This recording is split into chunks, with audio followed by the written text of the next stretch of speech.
Merhaba sevgili izleyiciler. Bugünkü konumuz mısır özü yağı. 1 litre mısır özü yağı için kaç kilogram mısır gereklidir? Tam olmamakla birlikte 1 litre yağ yaklaşık 900 gram gelmektedir.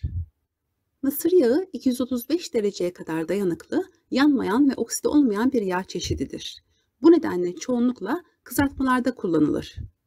1 tatlı kaşığı mısır özü yağında 40-45 kalori bulunmaktadır. Biliyorsunuz ki bu yağların ısıl işlem görmemişleri kıymetlidir ve oldukça piyasada pahalıdır. Rafine etme işleminin son aşamaları arasında kışa alma ve yüksek vakum altında yağın 232 ila 260 derecede buharla damıtılması yoluyla koku giderilmesi olur. Yağlarda bildiğiniz gibi ısıyla karşı karşıya geldiklerinde doymuş yağ oranı artmaktadır. Isıya maruz kalmış yağlar daha kırmızımtırak, ısıya maruz kalmamış yağlar daha sarımtıraktır. Uzaktan bakıldığında mısır özü yağı, haşlandığı suya zerre yağ bırakmayan, bu bitkinin neresinden yağ çıkıyor dediğimiz bir besindir. Uzaktan bakıldığında 1 litre yağ için bu kadar fazla mısır mı gidiyor diyebilirsiniz. Hatta mısır özü yağının marketlerde düşük fiyata satıldığını bile düşünüyor olabilirsiniz. Sevgili izleyiciler, mısırın Türkiye'de asıl kalorisi kullanılır. Yani mısır şurubu ve mısır nişastası olarak kullanılır. Mısırın kullanımında asıl amaç mısır özü yağı değildir. Mısırdan üretilen ürünler gluten, nişasta sütü, kepek, öz, yem sanayi, yağ sanayi, doğal nişasta, dekstrin, glikoz, oluklular, gıda, ilaç sektörü, deterjan, şekerleme, reçel, hazır çorba, lokum, yapıştırıcı, tekstil, bisküvi, sakız, kağıt, dondurulmuş gıda, döküm sanayi, boyalar, kozmetik, çikolata, tekstil, tutkal, puding, mısır özü yağı, mısır şurubu, glikoz şurubu, fruktoz şurupları, mısır unu, nişasta, mısır gluteni, insan yemi, hayvan yemi, mısır kepeği, mısır nişastasının kullanım alanları, hazır çorba, puding çeşitleri, unlu mamuller, lokum, baklava. Ayrıca nişasta özellikle kağıt, oluklu mukavva, tekstil, tutkal, sanayi kollarında da kullanılan bir kimyevi üründür. Kağıt, tekstil, gıda, ilaç, içecek, şekerleme, kimya, dondurma, şekerleme, ciklet, fermentasyon, reçel, helva, lokum ve baklava sanayi. Fermentasyon ürünleri olarak bakacak olursak bira yapımında kullanılır. Ayrıca antibiyotik, mısırın kullanıldığı penisilin, neomisin ve tetrasilin olmak üzere 85 antibiyotik üretiminde mısır kullanılmaktadır. Ayrıca 60'tan fazla ticari üründe yer alan ve mısırdan üretilen yaklaşık 14 ticari enzim mevcuttur. Bunlar besinlerin, deterjanların ve peynirin ayrıca etin işlenmesinde kullanılır. Sevgili izleyiciler, mısır 7000 yıllık ehil bir ottur ve Meksika'da bulunduğu düşünülmektedir. Ayrıca halk arasında buna darı da denir. Bir mısır tanesinde ağırlığının %70'i nişasta, %10'u protein, %5'i yağ, %2'si şeker, %2 kül ve ayrıca pentozonlardır. Bir tanedeki yağ oranı %4 ila 7 arası değişmektedir. Sizin anlayacağınız 1 litre mısır özü yağı için tohumun kalitesine göre 22,5 kilogram ile 12,8 kilogram arası mısır sarfiyatı olmaktadır. Mısır yağı E vitamini ve antioksidan bakımından oldukça zengindir. Lifli bir besin olan mısırdan üretilen mısır yağı bağırsakları yumuşatır ve hareketlerini düzenleyici bir etkiye sahiptir. Kan basıncını dengeler, dolayısıyla tansiyon sorununa karşı da iyi geldiği düşünülmektedir. İçinde bulunan proteinler ile enerji verir. Cildin daha sağlıklı, saçların daha güçlü ve parlak olmasını sağlayan linoleik asit bakımından zengin bir yağ çeşididir. Yine içeriğindeki linoleik asit sayesinde vücudun büyüme takviyesi almasını sağlar, içindeki doymamış yağ asitleri hamilelik döneminde süt verimini arttırıcı bir etkiye sahiptir. Mısır özü yağı %56 çoklu doymamış yağ, %31 tekli doymamış yağ ve %13 doymuş yağ içermektedir. Bu nedenle de kandaki kolesterolün düşmesini sağlar.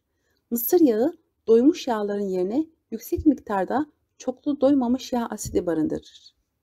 Çok iyi bir enerji kaynağı olan mısır, vücuda ve zihne enerji verir, yorgunluğu giderir, bağırsakları yumuşatır, mide şikayetlerini azaltır.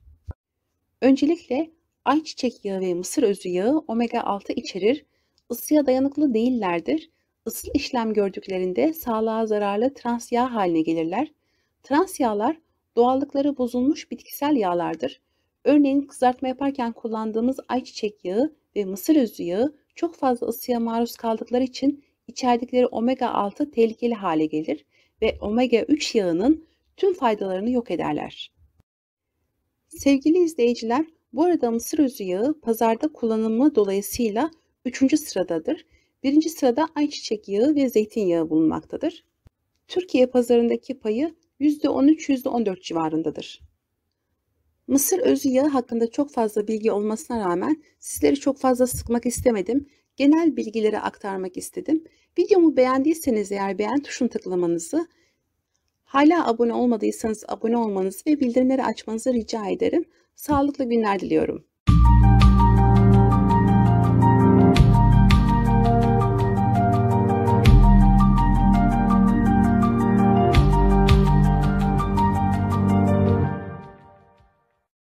Merhaba sevgili izleyiciler. Açık söylemek gerekirse sıvı yağların fiyatındaki hızlı artış benim de dikkatimi çekti ve sizlere bu videoyu hazırlamaya karar verdim. Kaç kilogram çekirdekten kaç litre sıvı yağ elde ederiz konusunu işledikten sonra bu videonun ardına daha evvelden sizlerle paylaşmış olduğum bir dönüm araziden kaç kilogram ay çekirdeği elde ederiz konulu videomu da ekliyorum. Çünkü ikisi birbirine bağlantılı bir konu. Ayçiçek yağı yemeklik kalitesi yönünden tercih edilen bitkisel yağlar arasında ilk sırayı almaktadır. Ülkemizde kişi başına yaklaşık 18 kilogram civarında bitkisel sıvı yağ tüketimi vardır. Oysa Avrupa Birliği ülkelerinde ise kişi başına yıllık yağ tüketimi 24 kilogram civarındadır. Kayıtlarda bu kilogram olarak geçiyor ama aslında biz sıvıları tabii ki litre ile ölçüyoruz. Yağ tüketimimizin %46'sını bitkisel yağ olan ayçiçek yağı oluşturmaktadır. Ülkemizde 550 ila 600 bin hektar arasında ayçiçeği ekilmektedir. Türkiye'deki ayçiçeği ekiliş alanlarının %73'ü Trakya Marmara, %13'ü İç Anadolu, %19'u Karadeniz, %3'ü Ege ve %1'i Doğu ve Güneydoğu Anadolu bölgelerindedir. Ayçiçek yağının kullanılması bundan 300-400 yıl önce Kuzey Amerikalılara dayanmaktadır. Kesin olmamakla birlikte bu yağın Avrupa'ya gelmesi İspanyolların aracılığıyla olduğu düşünülmektedir. İspanyollar Fransa, Almanya ve İtalya'ya getirmişlerdir. 2008-2009 verilerinde üretimin başını Rusya çekmektedir. İkinci sırada Avrupa Birliği ülkeleri ve diğer önemli iki üretici de Arjantin ve Ukrayna'dır. 2008-2009'da tahmini üretim 11,5 milyon tondur. Şimdilerde ise 2020 verimi 54,9 milyon ton olarak kayıtlara geçmiştir.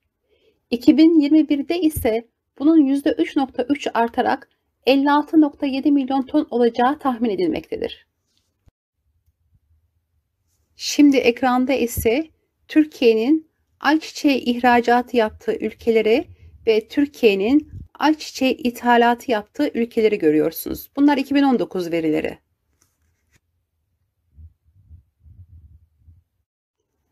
Ayçiçek yağını elde etmek için olgunlaşmamış bitkinin çekirdekleri alınır. Sonra bu tohumlar soyulur ve öğütülür.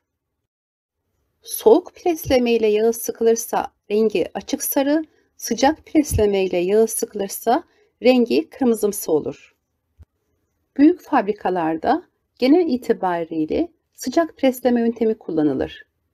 Bu yöntemin kullanıldığı yerlerde yağı istenmeyen parçacıklardan temizlemek için tekrardan bir arıtma işleminden geçirilir. Yağların satışa sunmadan önce depolanmasında bazı şartlara dikkat etmek gerekir. Bitkisel yağlar genel itibariyle 20 derecenin altındaki sıcaklarda ve güneş ışığına direkt maruz kalmayacak şekilde depolanmalıdır. Ayçiçek yağı bu şartlar sağlandığı zaman en fazla 12 ay bozulmadan depolanabilir.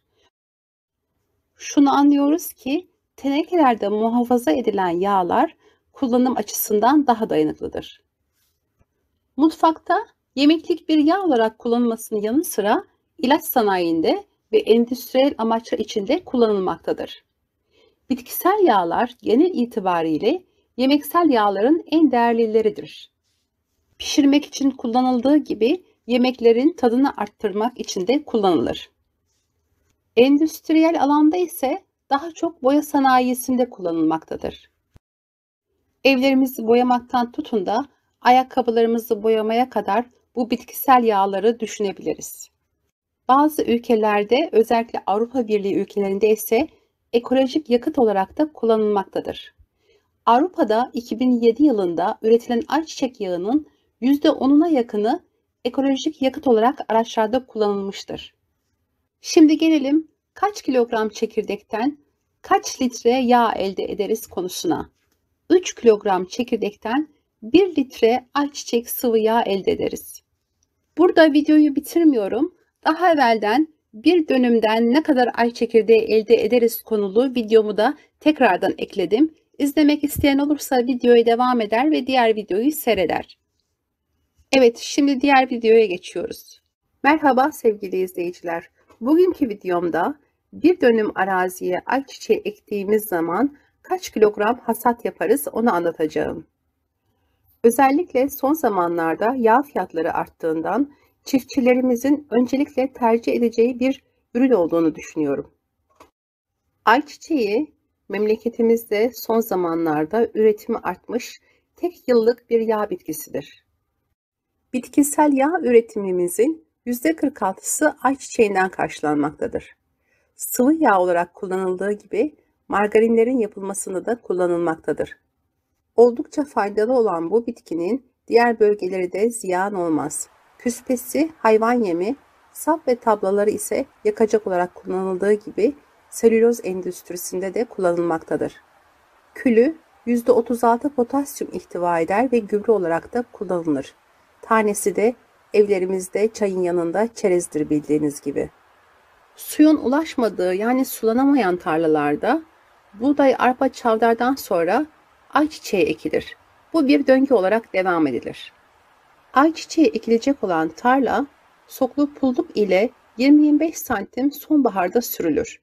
İlkbaharda ise 10-15 santim derinlikte işleyerek ve tırmık geçilerek dikime hazır hale getirilir. Bölgenin sıcaklık durumuna göre Mart ile Mayıs ortasına kadar ay çekirdekleri ekilir. Ekilirken şunlara dikkat edilmelidir. Birinci olarak her yıl ayçiçeği üreticileri mutlaka sertifikalı yeni tohumluk ekmelidirler. İkinci olarak tohumlukların temiz, çimlenme oranı ve çıkış gücü yüksek olmasına da önem vermeliler. Üçüncü olarak orabanş, beremotu görülen tarlalarda verim düşüklüğüne neden olmamak için bu parazite dayanıklı ayçiçeği tohumluğu tercih edilmeli veya imi grubu ayçiçeği ekerek kimyasal mücadele yapılmalıdır. Dördüncü olarak da ekilecek çeşit köse hastalığına karşı hassas ve ilaçsız ise mutlaka bu hastalığa karşı ekimden önce tohum ilaçlaması yapılmalıdır. Dikim aralığı ise ara mesafe 70 ve sıra mesafesi 25 ila 35 santim arasında olmalıdır.